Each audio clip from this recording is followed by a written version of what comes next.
Екіншісін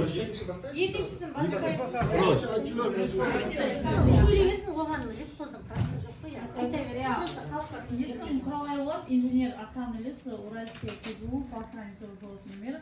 Мына аталып отырған жер біздің мемлекеттік мекеменің орман қорының аумағына кіреді. Бұл жерге бұл кісілермен бір ай бұрын осыдан шығып келген болатынбыз. Баратын жол болған жоқ. Бұл кісілер өздерінің күштерімен жол салып, жаңағыдай Ақшойын Базарбай екеуміз барып қарап келдік. Жаңа видеода көріп отырғандарыңыздай, ол жерде ұсақ талдармен жаңағы құмдақ жер, сол жерді алғылары келіп тұр. Баратын жол сол Қарабекке кіретін Тоғай бойынша жолмен кіреді. Уақытша 10 жылға егерде халық қолдаса, жаңағыдай 54-ші статья, Орман кодексінің 54-ші статьясы бойынша біздер өзіміздің заключениемізді бердік бұл кісілерге. Барлығына да осылай заключение береміз.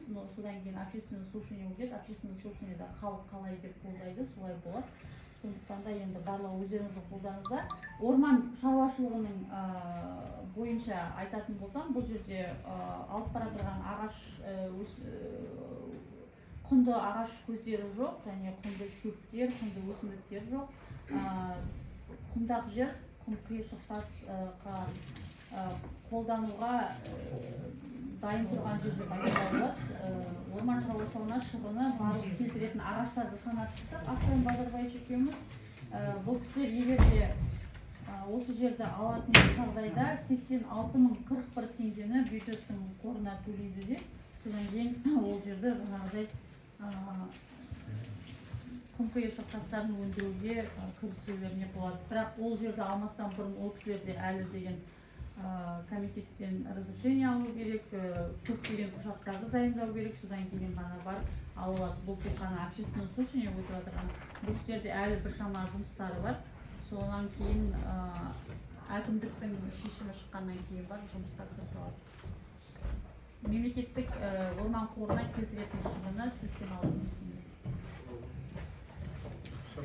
Рахмет. Екінші жиналысымызды бастайық. Камераларыңызды қоса беріңіз. Қосылды ма? Камераларыңыз қосыңыз. Ақсуат ауылдық округ 19 маусым 2025 жылы сағат 11:23 екінші жиналысымызды бастаймыз. Осы жиналысымыздың төрағасы Адилхан Қайрат Талтайұлы. Қарсы емеспіз. Келсеміз ба? Келсеміз. Қатысуына Самигулина Гүлсара Отаровна. Қарсы емеспіз. Конрад компания жасалған норматив жобасының жасалған баяндама тыңдау. Баяндамашы 5 минуттан береміз. Баяндамаларды талқылау 20 минуттан береміз. Баяндамашы сөз береміз. Ниетова Патима Сериковна. Саламатсыздар ма тағы да? Енді жаңа жалпы қоршаған ортаға келтіретін әсері туралы айтып өтетін болсақ, екінші жоба жасалынатын екінші құжат бұл кісілер жұмысты жасамас бұрын қоршаған ортаға рұқсатнама қағазын алу керек болады. Қоршаған ортаны ластауға рұқсатнама қағазын алу керек болады. Сол қағазды алу үшін бірнеше құжат әзірленеді. Яғни ол шектеулі аралығы шығарылған жобасы, экологиялық басқару бағдарламасы, қалдықтарды басқару бағдарламасы және қоршаған ортаны қорғау жоспарын жасайды. Сол құжаттар жасалынып, мемлекеттік сараптамаға тапсырылады. Мемлекеттік сараптама қарап, ол кісілерге 10 жыл бойына экологияға рұқсатнама қағазын береді. Сол рұқсатнама қағазын алу арқылы олар әр 90 сайын есебін тапсырып тұратын болады. Жаңағы салық комитетіне тапсырады, экология департаментіне тапсырады және табиғатты қорғау басқармасына есептерін тапсырып отыратын болады. Салық комитетіне есеп тапсыру арқылы бюджетке қоршаған ортаны ластағаны үшін төлемақылар төлейтін болады. Жаңа айтылып жатыр ғой, бағанағы слушанияда да айтып жатсыздар, тыңдалымда бізге қандай пайдасы бар деп. Ең бірінші, әрбір заңды тұлға жұмыс жасағанда мемлекетке келетін пайдасы ол бюджетке төленетін ақшалар. Сіздердің бюджетке толтыру арқылы сіздер пенсияны қайдан алып отырсыз, сол бюджеттен аласыз. Бюджет қайдан толады? Осындай заңды тұлғалардың салықтарының арқасында бюджет толады. Содан сіздер жаңағы баланың ақшасын аласыз, басқа да әлеуметтік ақшаларыңызды алып отырсыздар. Ең бірінші заңды тұлға жұмыс жасағандағы пайдасы сол. Біздің үкіметке келетін пайдасы. Бұл кен орны туралы енді жоғарыда барлығын айтып өттік. 10 жылға рұқсатнама алады. Шығарындылар туралы айттық, яғни 6 шығарындылар көзі анықталады. Жыл сайынғы шығарындылардың биорганикалық шаңның көлемі 3 тоннаны құрайды. Және оның сейілу қаупі сол шығарындылар шыққан жерден 100 метр қашықтықтан аспайтындығы туралы да айтып өттік. Санитарлық қорғау аумағының 100 метр екендігін де айтып өттік. Экологиялық басқару бағдарламасы бойынша айтатын болсақ, бұл бағдарламада қоршаған ортаға келтіретін әсерін бақылау жұмыстары жүргізілетін болады. Әр 90 сайын департамент экологияға құжаттар есеп тапсырылып отыратын болады. Және әр 90 сайын жұмыс жасаған уақытта қандай көлемде шығарынды шығарылды және ол қандай қашықтыққа әсер етіп жатыр қандығы туралы анықтау үшін лабораториялық замерлар жүргізілетін болады. Және де осы қалдықтарды басқару бағдарламасы бойынша кен орны аумағында қалыптасатын қалдық тек қана қатты тұрмыстық қалдықтар болып табылады. Қатты тұрмыстық қалдықтарды жинау үшін белгілі бір орын кен орны аумағында белгіленеді және солған контейнерлер қойылып, тұрмыстық қалдықтар сол жерге ғана жиналатын болады. Кен орны аумағында басқа қалдықтар қалыптаспайды. Өйткені жаңағы техникалар, жұмыс жасайтын техникалар кен орны аумағында жөндеу жұмыстарын жүргізуге, жанар-жағармайды ауыстыруға болмайды. Сондықтан бұл жұмыстардың барлығы компанияның Орал қаласында орналасқан өзінің өндірістік базасында жүргізілетін болады. Сондықтан кен орны аумағында тек қана қатты тұрмыстық қалдықтар қалыптасады. Олар құзыретті органдармен бекітілген орындарға келісімшарт бойынша шығарылатын болады. Және осы қатты тұрмыстық қалдықтардың қалыптасуы туралы да есеп жылына бір рет жасалынып, ол да экология департаментіне тапсырылатын болады. Сонымен қатар 10 жыл бойына компания қоршаған ортаны қорғау жоспарын жасайды. Сол жоспарда әр жоспарға белгіленген жаңағы қаржы белгіленеді, жоспарланады. И сол жобаны олар қаржыландырып тұруға міндетті болады. Жаңағы бірінші жоспар жасалынатын шаң басу жұмыстарына жұмсалатын қаражат, яғни міндеттелінеді. Ол шаң басу жұмыстарын жүргізуге міндетті компания. Және де рекультивация жұмыстарын жүргізуге міндеттелінеді. Және сол қаражатта қаржыландырылады. Және де ол жұмысты бастамас бұрын осы план ликвидация дейміз ғой, жою, кен орнының зардабын жою жұмысына олар алдын ала қаржы салып, қорға қаржы салып қоюға міндеттелінеді.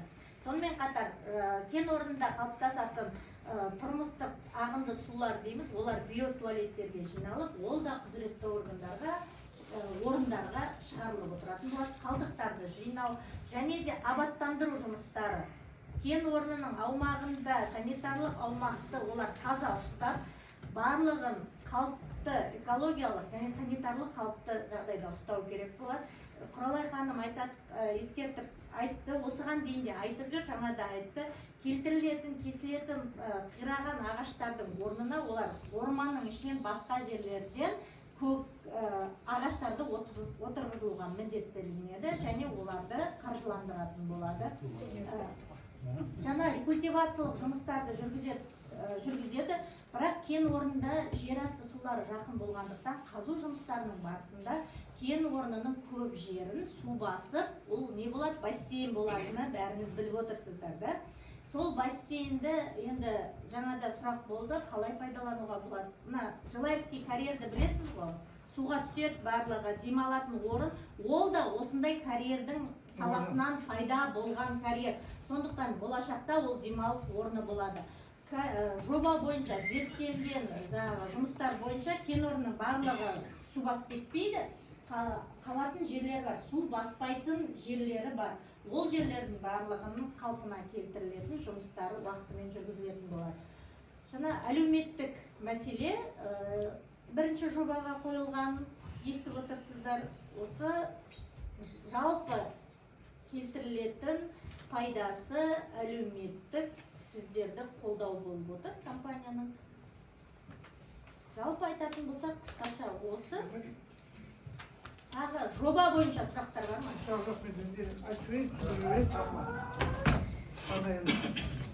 Ассаламу алейкум. Аса құрметті ауылдастар, жерлестер. Осы ауылдың тұрғынымын. Осы ауылда туып өстім. Бірінші жылдан бері жұмысбабымен басқа мекенде болғасын. Екінші шыққаннан ауылға келіп жатырмын. Екінші жылға кетті, қыздарым болды. Туған еліме, туған жеріме келіп осы жерде тұрып жатыр, әкемнен тұрып жатыр. Аллаға шүкір. Біздің еліміз Ақсуат деген жеріміз бір кең байтақ, әдемі, жақсы орындарда орналасқан. Ондай қандай адам келсе де, қандай орап келсе де біздің жерімізді қуанышып нетпеді. Жұмыс көп кетеді. Бұл таңда үшімі жігіттер келді, жиналысқа мен де қатыстым. Мен бірінші мамандығым есепші, бухгалтермін мен. Екінші мамандығым заңгер, екеуіміз де тек шақтада салалар жұмыс істедім. Заңгер ретінде, бухгалтер ретінде бұлардың құжаттарын бәрін тексердім. Жаңа Гүлмира айтқан сұрақтарына мен енді сұрап. Құжаттар өздерінікі, өздерінің аттарында тіркелген, өз аттарында нелері бар. Интернеттен нелерін қарадым, бәрінде өздеріне егер. Гүлмира айтқан сұрағына. Жас балдар, ауылдың осы батыс өңірінің тұрғындары, осы жұмыс істеп жатқан жерлері бар. Жаңа шарттарына көрсетіп, кімнің қалай жұмыс істеп жатқандарын соның бәрін қарап, сенім білдіріп отыр. Осы уақытқа дейін қанша жиналыс болды, бәріне қарсы болды. Қарсы болған себебі, бір мекеме келіп, бізге ешқандай не берген жоқ. Осы бағдарлар берген жоқ. Біріншіден. Екіншіден, мәлімдеген бізді қолдаңыз, бізге орын етіп айтты қана. Тағы да алдында Қорлатып деген мекеме келді. Онда бір сіздің жасатып қолдағым келді, но олардың да несіне мен қанағаттанған жоқпын ұсыныстарына. Бұл айтқанымыз жаңа метті қосып береміз. Жаңағыдай менің Кашкомның деген берген несінен, несінен, Шебеннен несінен төсеп береміз деді. Бұған да мен мәжбүр болған жоқпын. Бұлаған бірінші маған бұлардың біріне оған нелері, көке тесілген сұрақ, Кореяның орны не болып қалады, не де болып қалады. Олар жемір сәткен себебі, ара қамжымен өзердің орнын демлап орын теп кетеміз деді. Шұңқырды бітейме, қазған топырақ. Шұңқыр бітелмей. Жаңа айтылды ғой. Шұңқыр бітелмей. Көгалады ол жерде ананың бәрі. Мен тыңдашы. Шұңқыр бітелмей. Шұңқыр бітелмей. Ол жерде 4 гектар жер, оның іші суға толады. Оның айналасы уже демлап орнына бітелмей. Ақтоғайға бардың ба? Кореяды көрдің ба? Там сондай Корея бар. Оның айналасында тоғай терегін еріп, демлап орын істеп кетуге өздерден беріп отыр. Біріншіден, екі жағынан күмән туып отыр ғой. Неге? Қойған сұрақтарым қалай? 10 жыл бойы сізбен бірге боламыз деді. Оңға дейін, осыған дейін. Бірде-бір мекеме ондай айтқан жоқ. 10 жыл бойы сізбен бірге болып, бір ауылдың кісісінде жұмыс істейміз деді. Біріншіден, ол енді, сосын мен енді заңгер ретінде жақсы, сөздеріне жақсы. Нанғамай жаққан деп жылтат осындар ғой. Мен заңгер ретінде бәрімізде жаңағындай заң жүзінде договорға отырып, жыл сайын жаңағындай өзінің жаңағы қорғашып береміз деп отыр. Бүгінгі көкеміз тесіп отқан жаңағына Ақсуат ауылындағы Шаңқай жақтар жолға да оны әзберіп отқан жоқ. Ол жаңағындай тас бересіздер ғой, тас береміз дейді. Ол да бізге бір не болады. Осылардың бәрінен де мен деген әуелден бері көктесуге саябақ керек.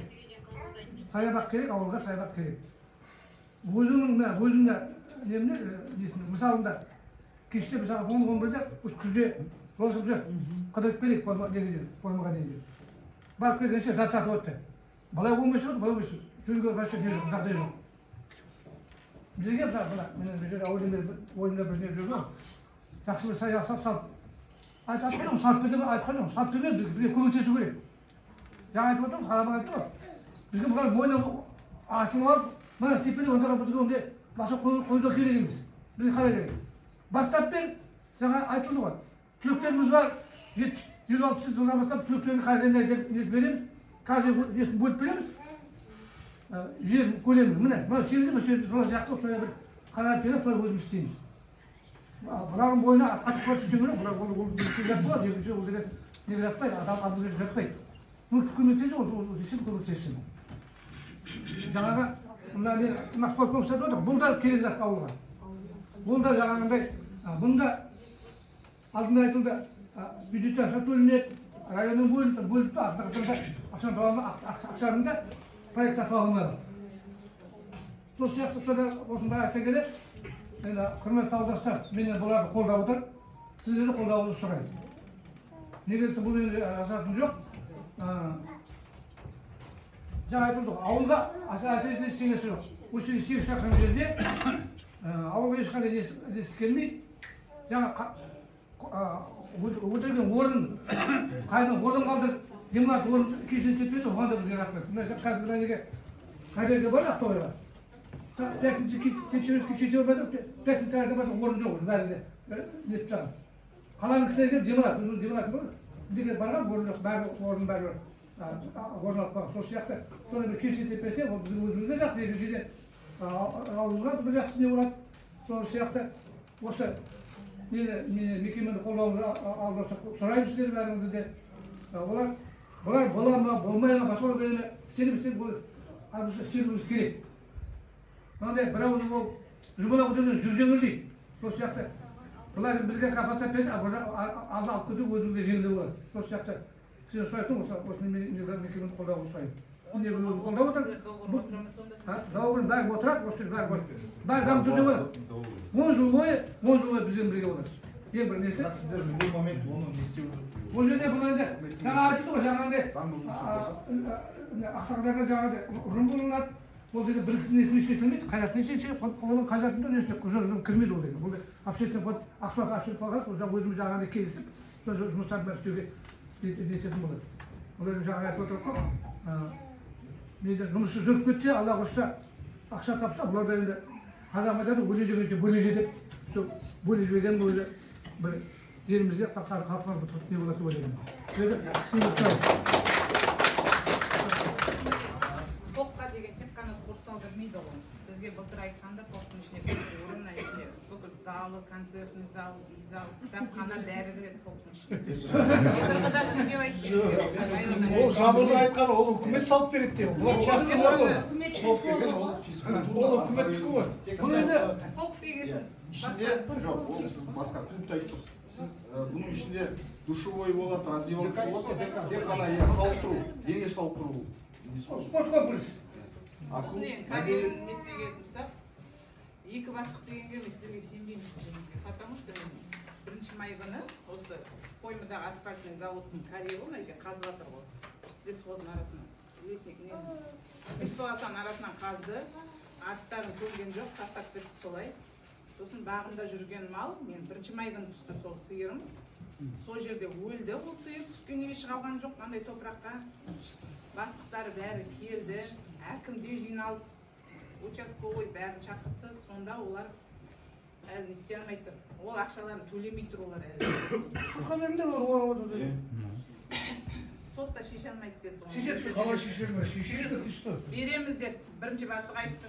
2 бастық келсін деді, одан бар 3 бастық келсін, қазір бастық шетін таба алмай отыр. Қайсысы бастық, қайсысы. Давай дело занимайся. Бізде ТО-да бірнеше не бар, былай айтқанда, направление. Қайсы бастық екенін білмейсің. Осы нәрсені мен Намазбаев Қайрат болатынмын, осыны мен көргізіп етемін именно. Потому что бізде Атыраудың жолы бар, Жылайықта бізде қазып жатқан неміз бар. Именно осы проектке сол үшін мен сөйлеп жатырмын. Ертең сіз келгенде сіздер қазір сендер сияқты біріне оларда қатты Оған енді мен біреудің әрекетіне мен жауап бере алмаймын. Мен тек қана өзімнің әрекетіме жауап беремін. ойбай сол жерде тұр ойбай малың керек па малды әкеліп беремін ақшаң керек па ақшаны төлеймін бір Ал енді жеке басын мен туралы сондай бір әңгіме білсеңіз, мен маған айт, ал біреудің не істеп жатқанына мен жауап бере алмаймын. бастықтың шетін таба алмай отыр қайсысы бастық қайсысы не екен анау келсін мынау келсін сосын менде бір мына бір сұрақ бар. Енді халыққа да қадағаланып болсын. Алдында бізде жиналыс болды ғой. Жиналысқа Дәуренбек деген Егор қатысты. Отарбай, сіздің сұрағыңызды жұмыстан отырып қой. Шешіліп жатыр, расында шешіліп. Бірден баға шешеден. Осы Дәуренбек Егор келіп осында қатысты. Бар лидерін айтты. Бүгінгі таңда Кешенаған деген Сағатапқа жіберді. Бүгін сағат 4-те департамент экологияда собрание болу керек. Жиналыс болу керек. Жиналыс болып секен ол жағында экологтардың ескерме бойынша біздің мына ақшақта өткен жиналысымызды жоққа шығарып жатыр. Мына өзден бері шығарып жүрген бір ненің бар, күтіп жүрген не сұрақтың біреуі міне. Департамент. Экспертный совет, ол жиналыс емес, ол экспертный совет. Именно эксперт советтің не бойынша міне. Налогтарға несі ғой, дұрыстық айтып, біз басып жіберейік. Мына Ақтоғайдың именно восточной части Ақсуатское представление, Ақтоғайдың. Сол жиналысты жоққа шығарып, барлық қойып қойайын міне. В связи инициатору необходимо, департамент экологии, инициатору необходимо проводить общественные слушания. Там где жіберген, пункт 1, статья 96, кодекс о доработке замечаний, предложений общественных экологических требований. Статья 72-73 Кодекса правил проведения общественных слушаний, порядок проведения общественных слушаний. Определяется правила проведения общественных слушаний, утвержденные приказом от исполняющего обязанности министра экологии, гидрологии, природных ресурсов 27 октября 2023 года. Біздің жиналысымыз дұрыс емес деп шығарып, бұл жиналыс өткізуге деп жатыр. Соған енді ауылдан сағат 4-те, сағат 3-тен кейін нені болса қатысуымыз керек.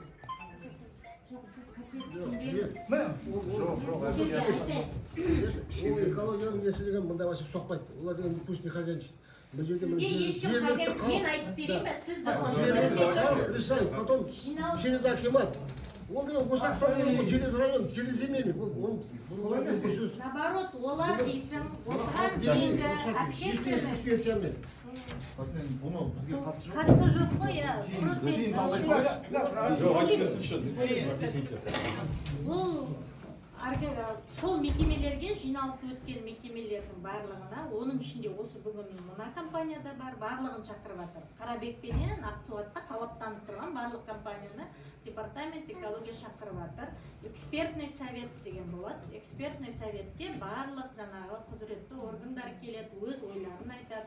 Сіздің қоғамның қарсы болуына байланысты. Мысалға, олар ол мекемелерге керісінше айтып жатыр. Қоғам қарсы, сіз ол жұмысты жүргізуге болмайды.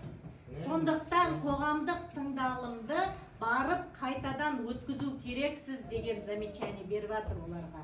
Ата мына қоғам сізбенен мен қарсы емеспін деп бүгін айтып жатсыз ғой, сондай дәрежеге жетпейінше мына протоколдарыңызды қабылдамаймыз деп қайтарып жатыр.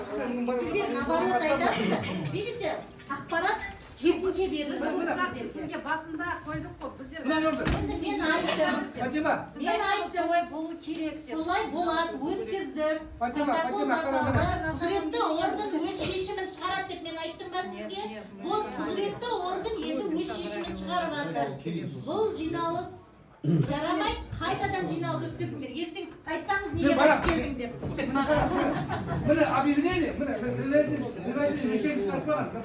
Екінші жиналысында аяқтап тастайық. Иә, аяқтап тастайық сосын. Қоңыратты компанияға басшыларына сұрақтарыңыз бар ма? жоқ. Жоқ. Келісесіздер ма жобамен? Келісеміз, бәріміз келісеміз. Баяндамамыз аяқталды, екінші жиналыс Мен аяқталды. мен ертең Ақсуаттың жолынан қараймын да содан кейін. Бір адам келіспепті. Рахмет. Жоқ, ойым ғой. Жігіттер шалбар. Онлайн вопрос можно? Онлайн вопрос идет. Участников онлайн. Да, говорите. Вас слушают. Да, ага. Сәлеметсіз себе. Сәлеметсіз себе. Я хотела задать вопрос. Представляю Ассоциацию экологических организаций, представляю Ассоциацию сохранения биоразнообразия по созданию государственного природного резервата Жайык Ормана, который планируется создать на основе двух лесничеств, точнее 3 лесничеств. И в 2022 году было произведено резервирование земель. Резервирование земель с предложенной картой, где 2 лесничества, Бурлинская и полностью Бурлинская и Январцевская, со всеми лесхозы, со всеми лесничествами попадает в государственный природный резерват. В ближайшее время будут еще общественные слушания. Далее вопрос. Далее Чаганское лесничество. Нет, вопрос еще не задан. Далее, это еще лесничество Чаганское также попадает в данный резерват. Возле резервата идет охранная зона. И эта территория, которая вам не представлена под добычу ПКС, входит в охранную зону. Согласно закону ОПТ охраны, особо охраняемой природной территории, в зоне охраны хозяйственной деятельности запрещена добыча полезных. Это земли Гослесфонда. Насколько земли были согласованы с лесного хозяйства? Третий вопрос. Согласно закону, в том числе правила установлены ширины запретных полос лесов, это территория именно под леса, под береговых рек, озер до 500 метров. Относится к территории государственного лесного фонда и примыкающих к водоемам указано в перечне водоемов для установления ширины запретных полосных лесов минимум 500 метров. На схеме, которую вы представили, месторождение добычи, показывает, что там месторождение согласно водному фонду и то, с учетом Гослесфонда запрещена, в том числе с учетом уже зарезервированных земель и зоны охраны. Как вы ответите на этот вопрос? Далее, рассмотрено ли в самом документе ОВОС воздействие на рыбное хозяйство, сами, собственно, земельные ресурсы, качество воды, видовые все, рыбное хозяйство, комитет лесного хозяйства? Вы на этот вопрос можете ответить? Так. Спасибо за вопрос. Потом вы какое общество предоставляете? Протокол вас вопрос включить. Вы можете письменно потом? Нет, мне нужно, чтобы вы сейчас ответили. Нет, сейчас ответим. Так, касательно вашего вопроса. До составления проекта ОВОС все письма были направлены в госорганы, в том числе Рыбную инспекцию, в том числе Уральский КГУ, Управление природных ресурсов, также территориальную инспекцию по Западно-Казахстанской области по охране лесов и животного мира. И все ответы на данный день получены. Лесхоз свое согласие дали, это так как земли Гослесфонда. Представители лесхоза здесь присутствуют, они на ваш вопрос сами ответят сейчас. Потом, касательно земель резервата, данный резерват, земли еще не утверждены, конкретно не утвержден данный участок. Также есть письмо территориальной инспекции по охране лесов и животного мира. Данный участок не входит на земли резервата, который планируется. Планируется резерват напротив стороны, это левая сторона берега Урал, и там будет резерват. А этот месторождение находится в правом берегу реки Урал. Поэтому данный участок не охватывает территорию резервата. Оно не входит в особо охраняемую территорию. О том есть письмо территориальной инспекции, что на данном участке отсутствует особо охраняемая территория. Касательно вашего вопроса данные добычные работы не будет производиться на воде, поэтому оно будет отходить от берега Урал 40 метров будет проводиться работы, поэтому рыбинспекции нет. Водоохранная зона, полоса на территории Гослесфонда не устанавливается. Это земли не устанавливается. Вы откройте водный кодекс, есть об этом письмо Каспийского водной инспекции о том, что на данный участок не устанавливается водоохранная зона и полоса, так как это земли Гослесфонда. Открывайте водный кодекс, можете там посмотреть. Потом это хозяйство Уральских КГУ. Нет, не имеем права сөндіруге, олар да имеет право вопрос имеют право. Давай, приезжай к нам. Приезжайте к нам тогда. Приезжайте и в письменной форме изложите свои вопросы в письменной форме. Потому что У нас сейчас идет слушание по жителям села, да, если у вас какие-то претензии есть в письменной форме, Отключайте. пожалуйста, Нет, просто не отключайте. в письменной форме изложите. Понимаете, ваша половина вопроса не было услышано. Не надо.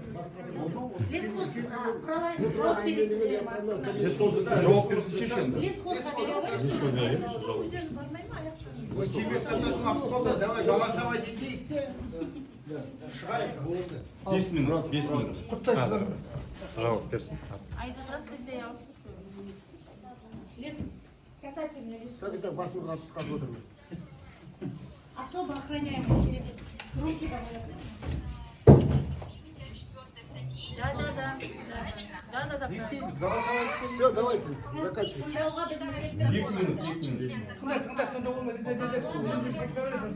Установленной ширины запретных полос лесов, это я с водного кодекса прочитаю, запретным полосам лесов по берегам рек, озер, водохранилищ, далее запретные полосы на, следовательно, относится территория государственного лесного фонда, примыкающая.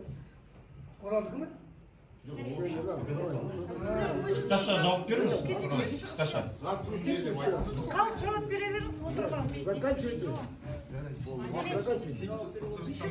Біздер айтып өтетін жерде мына жерде біздерге бір кісілер шықты, болды ма? Біздерге бір кісілер шықты, экологтарымыз, біздің өзіміз тобымыз бар. Мына Русланға өздері шығып, бізден 2,5 миллион беріңдер, 2,5 миллион бізге наличка бермесеңдер, біздер сендердің осы заседанияларыңды бұзамыз, халықты сендерге қарсы қоямыз. Біздер заң түрінде біз берген жоқпыз ол ақшаны. Бермейміз де еще. Дұрыс, правильно. Соған араласып жатқан мен ойлаймын сондай бір нелер. Ехали на поводу идти, дұрыс. Бізге берміз, карьера ашылғаны жол керек. Тойлайық жатып алып. Құрметті ауылдастар, Ақсуат ауылдық округ тұрғындары, екінші жиналысымызды аяқтайық. Қатысушыларыңызға өте көп рахмет. Назарларыңызға рахмет. Аяқталды. Компания Конрад баяндамаға рахмет. Сіздерге де көп рахмет. Сенімдеріңізді Камераларын сөндіре беріңіз.